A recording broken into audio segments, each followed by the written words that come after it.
The information presented in this video is for educational and informational purposes only. It is not intended to serve as medical advice, diagnosis, or treatment. Individual results vary. Always consult your physician, endocrinologist, or a registered dietitian before making any changes to your diet, medication, or health management routine. You are doing everything right. You are reading the labels. You are skipping the donuts. You are choosing the oatmeal, the whole wheat toast, the yogurt with the fruit on the label. You are genuinely trying. So why does your glucose monitor still show a high number before 9 in the morning? That question frustrates thousands of seniors every single day. And the answer is not that you lack discipline. It is not that your body is broken beyond repair. The answer is that the modern grocery store was not designed with your metabolism in mind. It was designed for shelf life, for profit margins, for mass production, and somewhere along the way, 3 foods that carry a health halo, 3 foods that every magazine and morning television show has told you are good for you, became the most common sources of what I call metabolic sabotage. Metabolic sabotage is when a food appears healthy on the outside, but triggers a rapid blood sugar spike on the inside, not because you made a bad choice, but because the food was processed in a way that removed the very elements that would have made it safe for your blood sugar in the first place. Today, I'm going to name those 3 foods specifically. I am going to explain exactly what they are doing inside your body before 9 a.m., and I'm going to give you a clear, practical path forward. Let us start with the one sitting in almost every senior's kitchen cabinet right now. Number 1, instant oatmeal. Now, I want to be careful here because I am not telling you that oats are bad. Oats, in their original, unprocessed form, are genuinely one of the best grains available for managing blood sugar. The problem is not the oat. The problem is what the food industry does to it before it reaches your bowl. Here is the difference, and I want you to picture this clearly. Imagine you are starting a fire. You can use a piece of hardwood, a thick oak log. That log burns slowly, steadily for hours. It puts out consistent heat. That is what a whole steel-cut oat does inside your body. It burns slowly. It releases glucose in a measured, controlled way. Your insulin has time to respond. Now imagine you use a piece of paper instead of that log. It catches instantly. It flares up. It is gone in 30 seconds, and you are left with nothing but ash. That is what an instant oat packet does. When food manufacturers create instant oatmeal, they take the whole oat grain, and they run it through a process called pre-gelatinization. They steam it, flatten it, and in many cases, they partially cook it. What they are doing in mechanical terms is destroying the fiber matrix, the outer bran layer of the oat that acts as a natural barrier against rapid digestion. Strip that fiber matrix away, and the oat starch is completely exposed. The moment it hits your digestive system, it breaks down almost instantly. Your small intestine absorbs the glucose rapidly. That glucose floods your portal vein and reaches your liver within minutes. And here's the part that matters most for adults over 60. When you have insulin resistance, your liver does not respond quickly. The glucose sits in your blood. Your pancreas releases more insulin to try to compensate. And within 30 to 45 minutes of eating that packet of instant oatmeal, the one with the apples and cinnamon printed on the label, your blood sugar has already spiked, peaked, and begun to crash. That is not a character flaw, that is chemistry. The swap is simple: whole rolled oats or steel-cut oats, no added flavor, no added sugar. Cook them low and slow. Add a tablespoon of chia seeds for extra soluble fiber. Add half a cup of fresh berries. That simple change from instant to intact can meaningfully lower your post-breakfast glucose response. But instant oatmeal is just the beginning. Number 2, and this one surprises people every single time I bring it up: whole wheat bread, not white bread, not Wonder Bread, the brown loaf, the one that says multigrain or whole wheat on the front in natural-looking green lettering. The one you switched to specifically because you thought it was the responsible choice. Here is the truth that the label does not tell you. The word whole wheat on the front of a loaf of commercial bread does not mean what you think it means. Under current food labeling regulations in the United States, a product can be labeled whole wheat if it contains any amount of whole wheat flour, even if the majority of the bread is made from refined, enriched white flour. The whole wheat flour can be present in small quantities, listed 3rd or 4th on the ingredient label, and the product still qualifies for that designation. But there is a deeper problem. Even when the bread does contain genuine whole wheat flour, that flour has been milled into an extremely fine powder. We are talking about a grind so fine that the particle size is nearly identical to white flour. And particle size matters enormously. The finer the grind, the faster your digestive enzymes can access the starch. The faster the starch breaks down, the faster glucose enters your blood. In a landmark study published in the journal Cell Metabolism, Researchers found that in many participants, commercial whole wheat bread produced a blood sugar response that was statistically indistinguishable from white bread. Let me say that again. For many people, whole wheat bread and white bread do the same thing to your blood sugar. And then there is the second layer of this problem. Shelf life.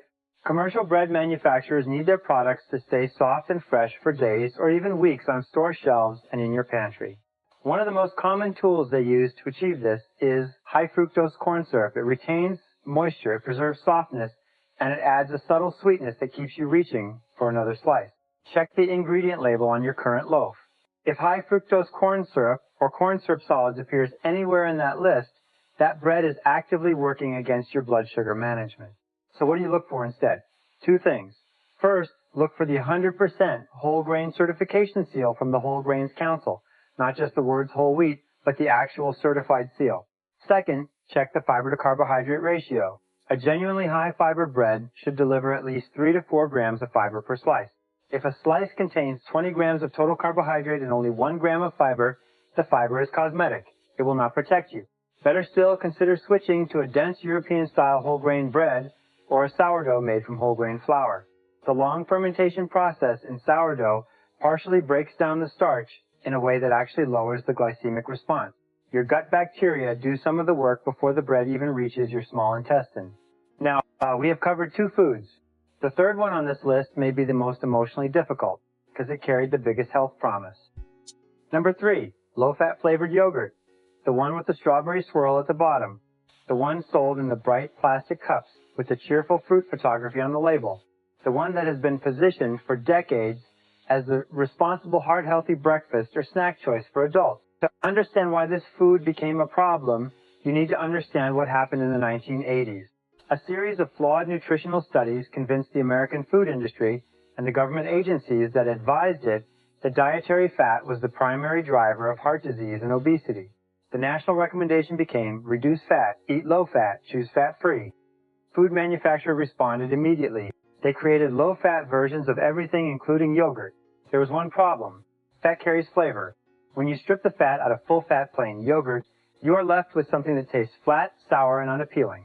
No one buys it. No one eats it voluntarily for breakfast. So the manufacturers had to replace that flavor with something else. They chose sugar. A single 6-ounce container of a popular brand of low-fat strawberry yogurt can contain anywhere from 20 to 28 grams of added sugar.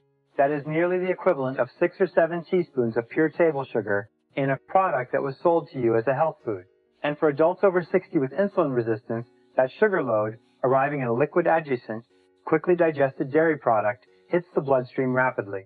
Now here's the part about fat that the low-fat era got completely wrong. Healthy dietary fat is not your enemy. For a senior managing blood sugar, healthy fat is one of your most powerful tools.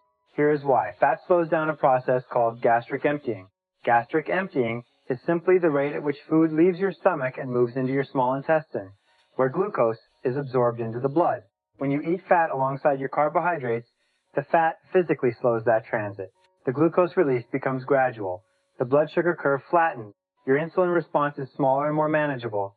When you eat low-fat yogurt loaded with sugar, you get fast sugar with no fat to slow it down. The glucose spike is sharp, high, and rapid. The swap here is straightforward. Choose plain full-fat Greek yogurt. The higher protein content also helps. Protein, like fat, slows gastric emptying. Add your own flavor with a small handful of fresh blueberries or a drizzle of raw honey. No more than 1 teaspoon. You are in control of what goes in. Not a food manufacturer with a shelf life target. Now I want to pause for a moment because I recognize that what I have described in this video can feel overwhelming. 3 foods you have been eating in good faith. 3 choices that were supposed to be helping you. But here's what I need you to hear. This is not a reason to feel defeated. This is actually empowering information, because once you know where the problem is coming from, you can fix it. And you do not need to overhaul your entire life to do it. You need to make 3 targeted breakfast swaps. That is it. For those of you who want a clear, guided path through exactly what to eat, morning by morning, day by day, we have put together something specifically for this community. It is called the 21-Day A1C Reset Guide. It is written in large print, designed specifically for seniors, and it gives you a full 21-day breakfast and morning meal plan that eliminates each of the 3 traps we covered today, the instant oats, the commercial wheat bread, the low-fat sugar yogurt, and replaces each one with a tested, practical, genuinely delicious alternative. Every recipe is simple, every ingredient is available at a standard grocery store, and every meal is built around the same three principles we have discussed: lean protein, soluble fiber, and healthy fat, working together to keep your glucose line flat through the morning. It is not a diet, it is a framework, and it was built with your life in mind. If you would like to access the 21-Day A1C Reset Guide, the link is waiting for you in the pinned comment directly below this video. It is the very first comment you will see. Simply scroll down and click it. Before I let you go, I want to say something directly. Managing blood sugar after 60 is not simple. Your body is navigating decades of metabolic history, medication adjustments, and a food environment that was not designed with your health as the priority. The fact that you are here watching this, asking these questions, means you are already doing the right thing. Small, accurate changes made consistently compound over time. Your A1C is not fixed.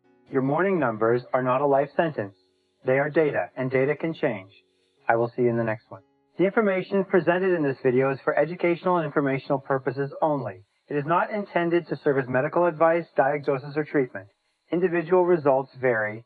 Always consult your physician, endocrinologist, or a registered dietitian before making any changes to your diet, medication, or health management routine.